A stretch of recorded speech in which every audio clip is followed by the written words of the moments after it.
dan cukuplah ayat-ayat Al-Quran, ayat-ayat dari Allah Subhanahu wa ta'ala dan hadis-hadis dari Nabi SAW yang mengingatkan dan menjelaskan kepada kita tentang kewajiban untuk selalu mempersiapkan diri dan selalu mengingat-ingat tentang kematian.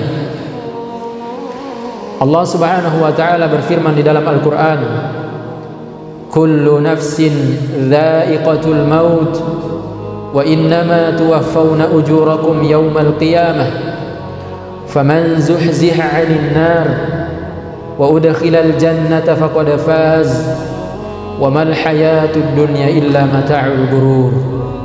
Allah Subhanahu wa ta'ala berfirman, setiap jiwa, setiap yang bernyawa pasti akan merasakan kematian, dan hanya pada hari kiamat akan disempurnakan balasan dan pahala-pahala kalian.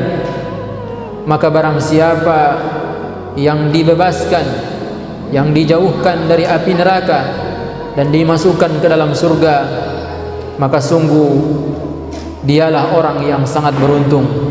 Dan tidaklah kehidupan dunia ini melainkan kesenangan yang menipu. Dalam ayat yang mulia yang baru kita bacakan, Allah Subhanahu wa ta'ala ingatkan kepada kita bahwa setiap kita, setiap manusia pasti akan mati, cepat atau lambat, mau tidak mau, siap tidak siap, semuanya pasti akan mati, semuanya pasti akan kembali kepada Allah Subhanahu wa ta'ala.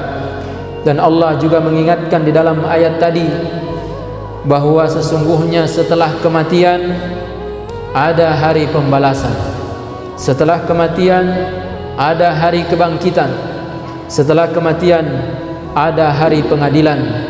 Kita semua akan berdiri menghadap di hadapan Allah Subhanahu wa ta'ala. Kita semua akan diperiksa dengan pemeriksaan yang sangat ketat. Kita semua akan ditanya dengan pertanyaan-pertanyaan yang sangat detail dari Allah Subhanahu wa ta'ala tentang setiap perbuatan dan apa yang kita kerjakan selama kita hidup di muka bumi ini.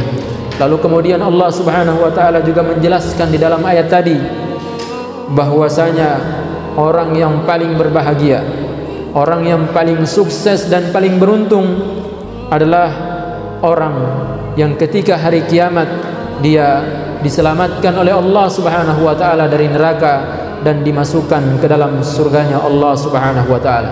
Allah Subhanahu wa ta'ala juga mengingatkan di dalam ayat tadi bahwa sesungguhnya kehidupan dunia ini dengan berbagai pencapaian kita di dunia ini hanyalah kesenangan yang menipu. Maka jangan sampai kita tertipu, jangan sampai kita terlena dengan kesenangan dunia sampai kita lupa bahwa kita ini akan mati. Kita akan kembali kepada Allah Subhanahu wa ta'ala dan meninggalkan semuanya di dunia ini.